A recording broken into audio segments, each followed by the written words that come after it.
Stoked to be here. Good to see your faces. When George asked me, I was like, well, I don't feel ready, but yes. So it feels a little bit like skydiving, just committing and jumping out. But yeah, in all honesty, I've been looking forward to this, to just share my journey thus far with you guys. And you already know a lot of it. You've seen a lot of it. So here goes. I wanted to start talking about my dad, my original qualifier, and just kind of who he is, what I got from him. My dad is the alcoholic in my life. He went through a couple phases of alcoholism, I'd say. Early on, it was more of like a violent version, more of an aggressive version of alcoholism, where when he'd be drinking, he could be more hostile. And that lasted until maybe like, I don't know, 6th grade or so for me. And then going into junior high and high school, he entered kind of a more depressive version of alcoholism, where he was kind of just checked out and more numbed out. And now what I could piece together, like him being more hopeless and lost himself, and the drink kind of, instead of before, in the violence there was almost like flashes of, you could see what he wanted, whereas once it got into the depressive version of alcoholism, those desires had kind of been snuffed out by the disease, and he was more checked out and hopeless, you know. And so just working on that in the beginning of where that put me was some of my earliest desires, earliest cognizant desires were to put the family back together. I could see that Daddy wasn't okay, that Daddy was mad, or that something was the matter. To such a degree to where that was my original obsession, and where the roots of my false identity came from. And my false identity was that little Patrick thinking he's responsible for putting this back together. That was the key, the root of my false identity. Because my true identity, the one that's being revealed in ACA, is that I'm actually just responsible for what's been given to me, what's in my own corner. That's my true identity, and what's coming out now via the program and voicing things and gaining space from the original pain, trauma, and false identity. But in that early home, the small version of me truly thought and strategized that he was responsible. He was going to put it back together. And that manifested itself in like obsessive paying attention to the demeanor of both of my parents, paying attention to what version of my dad was coming home. I remember I lived in a little condo, and I had bunk beds with my younger sister, who's 3 years younger. It's just the two of us. And I remember just always listening to the door, the staircase, and the hallway. It was like I have it mapped in my brain, like to this day, of like knowing, you could know what type of night it was going to be, and whether or not I was going to have that like warm fuzzy feeling, and being able to go to bed from the door, the staircase, and the hallway. And I guess what that brings to mind was a specific argument that I've done some work around, where my parents had thought that we were asleep, and I was listening to what was going on and taking mental notes. I was probably like 6, and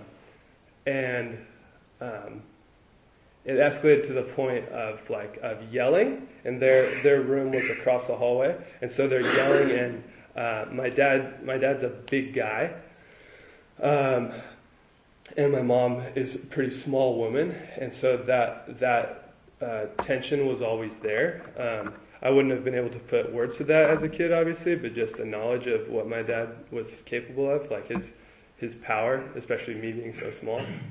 And so I'm listening to this argument grow and escalate, and I'm like crying at this point because they're already like my obsession. This is already, I adore these people. My dad, I adore this man. Like he's still my hero, right? At this point, like he's still all I think about, And so crying, I get out of my bed, walk across the hallway, and stop to the argument. The thing that they were arguing over was it was whether or not my dad could take me to a rodeo. Was the specific contest of the argument. And so I walked in and just stopped the argument and said, "Hey, I'm not going." And the argument stopped, and my parents were shocked to see this like 6-year-old crying, walking in and basically making like an adult decision, really, of wanting everything to be okay, seeing a strategy for making it okay, and then carrying out the strategy of okay. And that reinforced me feeling responsible, because in that moment I was like, okay, I just made things okay. It was like blow up argument, and I walked in and stopped it. But I also, in that, claimed loyalty to my mom's side. She didn't want me to go to the rodeo, and my dad did. So I claimed loyalty to my mom, and felt shame that I had chose my mom, and that began a fissure in my relationship with my dad as well, and just a questioning of manhood, even starting that young. And like I was 6, so it's like it's way before like physical manhood takes charge, but I was already putting the concept of what a man was, and at that point I had just chosen my mother's way, and so there was a lot of confusion there, and longing to get back on my dad's good side. So I guess that kind of sets the trajectory a little bit of like where I was coming from, like massive over responsibility, kind of like maybe some grandeur, I think in the book it has that phrase, an egomaniac with an inferiority complex. That like when the first time I read that, I was like, yes, that I identify with that, because it was grandeur, and it was my fantasy, and I loved that fantasy. I lived in that fantasy. That was my buffer, that I was going to do something to turn it around, to shift it. And so very enmeshed in my parents' relationship early on. And so as a young person, I got straight A's, and wanted to be everyone's favorite, and just was almost like unceasing in my pursuit of that, of like, I'm going to make everything right. I'm going to show them that you can do this, that this could turn around. And so that set the course for me to not get in touch with anything that was going on inside, to not get in touch with maybe like just like what a child wants, and that the process of becoming, of like being able to tell an older person, I want to be a hockey player, or I want to be an actor, or that process was severed because I wasn't thinking about that. I want the family to be okay. I want everyone to be okay. Was growing inside of me. And I guess meanwhile, my mother was in a codependent relationship with a violent alcoholic at that point, and I was around the house, and so I became my mom's confidant.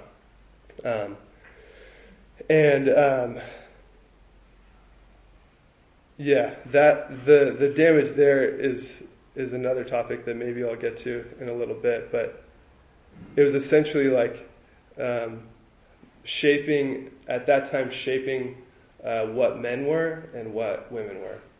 And in my little tiny like upbringing, women were someone that needed my help and someone I say yes to and don't have boundaries with. That's what a woman was just absorb whatever she needs, like just make her okay. Like that's what a woman was. And a man was someone I'm afraid of, and someone I can't trust, and someone who's potentially violent. Those were like the original things. And then there's me trying to put it together, And so I feel like that's a good exposure of like what the soul rupture looked like for me specifically. Was my soul did not have a place. It didn't have like a spot to sit in, to incubate and become. It was lost at that point. And all my attention was out here, and the don't talk, don't tell, everything at that point was blocked. Development, soulful, real, authentic development was stopped at that point, and my focus was out here. And ACA, I mean, the reason I love this program is being able to talk about that, being able to witness that is a pretty big shift, because then I can see that happened, and I can see where I'm still doing that, and it begs the question of like who's still inside, who am I really? And even just lately, in a meeting recently, I talked about it, like placing bets. Is like, for me, since I didn't know that I had permission to be myself, and I didn't know there was a self to be, and all my craziness was out here trying to be someone else, trying to be who he or she needed, like using that man and woman context that I just used. That's all my romantic relationships, all my friendships, all my work relationships. That's just my way of relating here to myself. That's all of it. And so to push back from that can be terrifying, because that's a pretty big question of like, is there someone real there to discover and to be and to become? And so I guess a lot of what I'm getting out of this program is it's redefining my understanding of possibility and redefining my understanding of process. I think as a fierce like hero child, savior complex codependent, I wanted guarantees, and I wanted fixtures, and I wanted answers. And as a true self, I'm settling for possibilities. And I'm finding that that's actually much better, and that I didn't necessarily truly need the answers and the fixtures and the rigidity that I was looking for, and still sometimes look for. Like I got out of a codependent relationship a week ago. I'm always getting out of codependent relationships, but it's like it's always happening. And so, like the process is still happening, but instead of getting those guaranteed answers, I'm starting to place the bet on possibility that I'm actually endowed with value, and I'm actually endowed with a life that's my own to discover, that's been given to me and is plentiful, that there's a lot of it that's just for me. And so placing that bet on days is like, okay, like I don't, like on days it feels like frustration, on days it feels like anger, it can feel on any given thing, but I'm like, yeah, or to higher power being like, yeah, right, but because I'm in recovery, because I'm listening and I'm hearing of what's going on, I'll place the bet. I make the choice to place the bet on possibility of like, Sure. Show me. Yeah, okay, I actually have a life that's mine. There's a personality for me to become and discover. I'll place the bet. And that's kind of what recovery's looked like lately. And I guess placing the bet would be truly saying how I feel on any given occasion, calling someone and expressing my fears would be placing a bet, coming to a meeting and sharing the thing I didn't want to share would be placing a bet. Anytime I'm giving myself any little bit of room that the promises could possibly have something for me, then there's potential for something to change inside of me.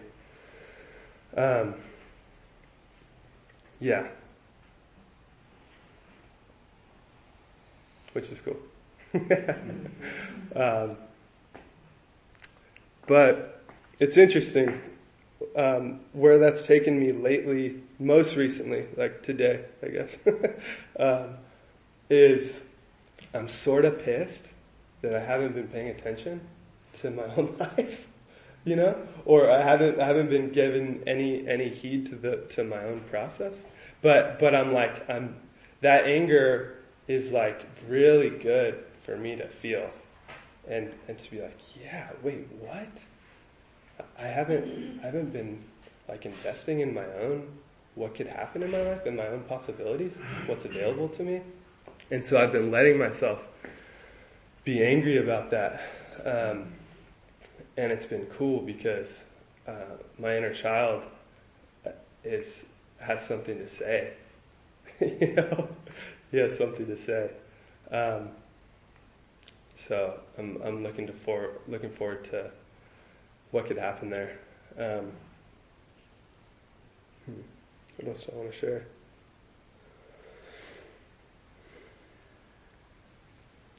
I guess that's worth sharing. The other piece was, so I feel like I had a sense of spirituality growing up. My parents, I didn't really know where my parents were, but they put me in an evangelical Christian elementary school, and so that conundrum added to my hero complex and my needing to save and rescue complex as a young person, because I literally thought that I knew answers that they needed. It's just mechanically, it was okay, well now it's my responsibility to give them the answers.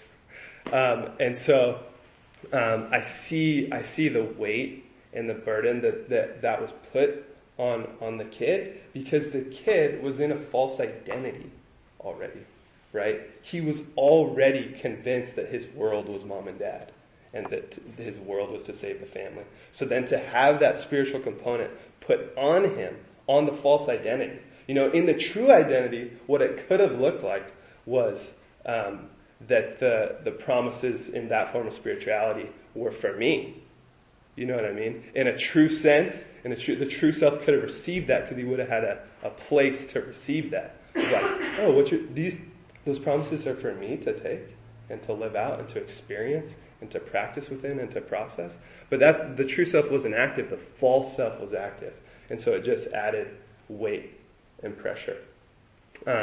Which led to me as a high schooler, by 16, just being so burnt out, so done, so furious, but pretending that everything was fine, and still settling for any hint of the false identity hero getting pat on the back. My mom would say things like, "Wow, you're doing so much better than your sister," or stuff like this. That I was so in need of some sort of affirmation that it would just. And meanwhile, getting nothing from dad, and wanting so badly for dad to be like, "Good job, son. You're doing so well." And so, what happened out of that was that anger, I want to say I severed the fact that I was in my family. Maybe like 15 or 16, I was just like, they're one thing and I'm another thing, and that's fairly normal for a teenager to go through. But mine was like the separate self, the divided self of just like I had shut off those original heartfelt desires of the inner child. And so I went into a phase of just being really shut down, really codependent. Basically, whatever woman I was dating, I would just take on her worldview, and my job was to save her, make sure she's happy, and do what she says. Basically parent, she was my new parent. And so, going into college,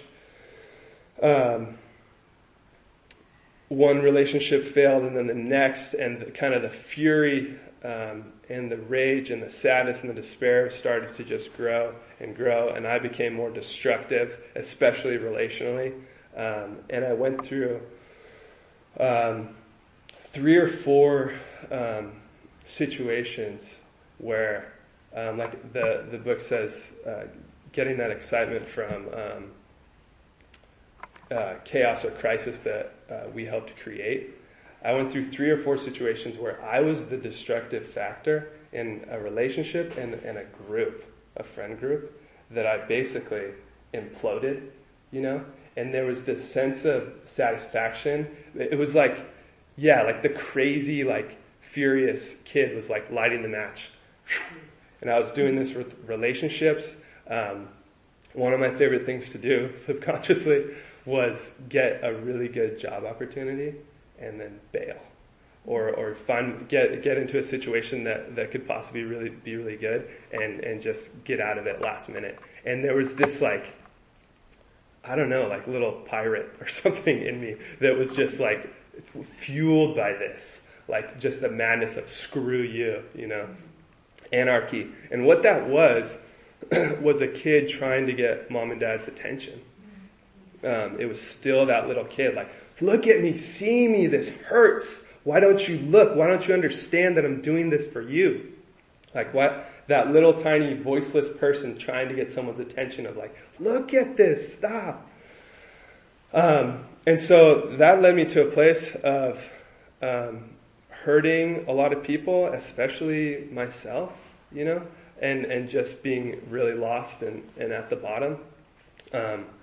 And so at that point I cut out and I moved to Seattle just to separate from the friend group I was in, and found that the same things followed me, And at that point I I had maybe a recommitment to Jesus moment, I was probably 24. Yeah, I think it was 23 or 24, and I had just decimated a friend group with infidelity and just self-sabotage, I guess. And so I had this moment of I need something to help. And so I went up to Seattle for this reason, but was still operating in a false identity and still looking for quick fixes, still unwilling to feel, looking for answers, strategies, thought patterns, behavioral modification, just doing anything other than feeling the feelings that were down there and getting in touch with a child who was hurt and abandoned and afraid and needed love and a place to process and become into a true identity. So then I went back into San Luis Obispo, and maybe I'd shrugged off the evangelical part of my spirituality. I was I'm not one of those Christians or something. I put a different branding on this journey I was on, which, by the way, I found that I was constantly doing, rebranding my journey to fit whatever I wanted it to fit. And so I found another group that was maybe we'd say loosely Christian is how we could label it. Basically, it was like a listening prayer group. And so we would just get together and we'd just listen. And the premise was, if there's a God, then God loves us, and maybe God will have something to say. That was like the loose premise of the group. And so there was actually a decent amount of growth for me in that period, because there was a lot of like letting go to just like, okay, anything could be anything, and I'll just receive what's going to come. But again, I strategized to use that to fix my life. I always had to be in the driver's seat. And so my new plan was, I'm going to like monk out and be this like listening, like little stoic creature in the hills, and that was my new mode until I met a girl who fit all the categories that needed to be fit. She needed to be rescued. She was encouraging and comforting, and I needed a mother, and so got back into that, went about 6 months, and was like, that was one of the darkest times, because at that point I truly thought there wasn't any help for me. I would say that period, that was right before I moved back to Santa Barbara. That period was me getting close to suicide. Like, suicidal fantasies were becoming realistic at that point, just in a strategic way of like, I truly felt like I'd tried everything I could, and so suicide started to become something that I was nurturing at that point as a potential option, and I kind of kept it around in my back pocket of like, well, there's always that, which was a dark place to be. And so breaking up with that girlfriend again, it was severance from the friend group, and this was my new friend group, this was my one that I was like, this will never break. We're listening to God together. This will never break. And that was my new friend group. And so again, I found myself,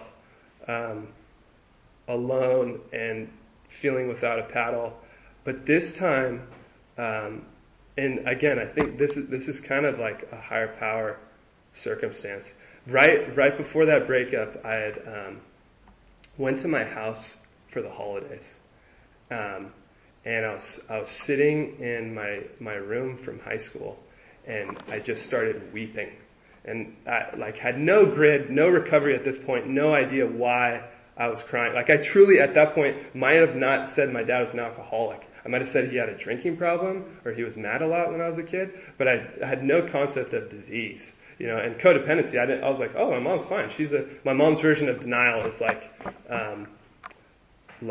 just the happy bunny, like nothing, there's nothing negative in the world, like let alone in her life. That's my mom's version. So like, I still would have thought, oh yeah, mom's fine. What do you mean mom's fine? But I'm sitting in my room and I'm weeping, and my sister comes in. She was just walking in the hall, and I said to her, Miss, if things don't change, I'm out of here and I'm never coming back. And it was like we had never had a talk like that, so she didn't know what was happening. I didn't know what was happening. And then I go out and I tell my mom, hey Mom, I just need to go. I didn't say anything else. I was just like, I need to go right now. I'm going back to Matt's house in San Luis Obispo. I need to go right now. Like, I'm not staying for dinner. And then my mom starts crying, and she grabs a hold of me and goes, no, don't go. Not like this. Not like, and this is the woman that, like I said before, it's like, I've never seen her be emotional. She's screaming, not like this, don't go, like holding on to me like this. And again, at the time, no recovery, no real understanding of what's going on. But I look back now and see how that was affirming my role in the household and what my child carried, who he was to my mom and to the dynamic of like, to pull out on that. It took a lot. It took me being in a lot of ACA meetings and having support to pull out of that role and understand that I could have a life of my own that wasn't in that enmeshment. Anyways, that was before recovery. So I quit my job in San Luis Obispo and moved home after that interaction. I left, like, I'd sort of sabotaged a degree I was working on. And so I was up there and I felt pretty aimless anyways. So I went back to my original mission. The original childhood mission of putting the family together was manifest in Santa Barbara this time, as this was 4 years ago, 3 years ago.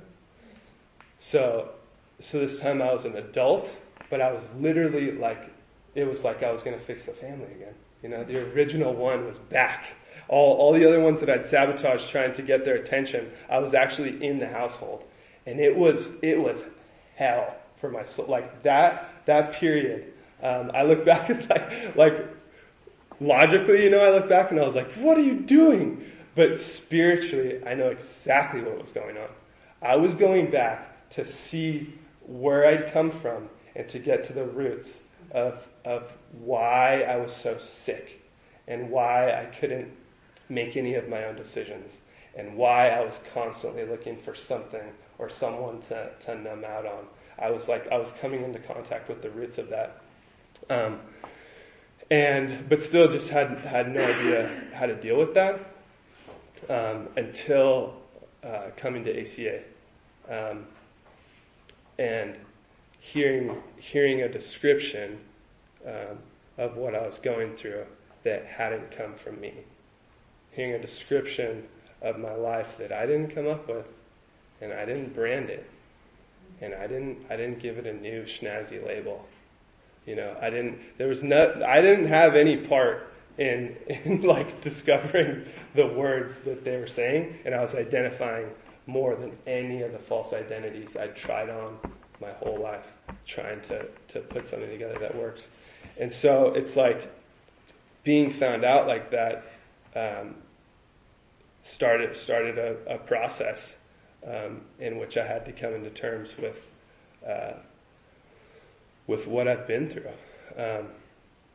and then as a bonus, getting the 12 steps, and getting a people to practice the 12 steps with. It's like now I have something to work on, because I'm still doing all the things, like the traits are still active. I'm just as sick as I always have been, except I'm recovering. And now when I relapse, I have a place to go. And when I relapse and when I do something that's in my false identity, and it's like that's part of the funny thing about recovery is you start to realize when you do things in your false identity, you're like, wow, this is totally not me, but I'm still doing it.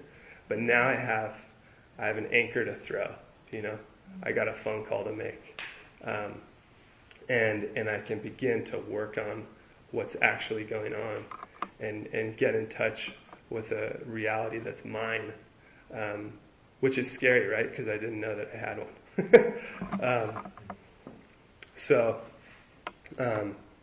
The conundrum is still inside of me, but I'm closer to it than I ever have been, and I'm able to sit and stay and feel it and get in touch with all of the emotions around it, which begins to flow. And like I start to think that that I'm worth it, right? That there's value just in my existence, and I get to start there. Yeah. I think if there's anything else I want to touch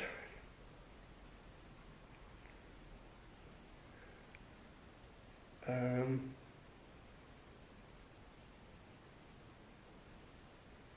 I think that's it, I guess.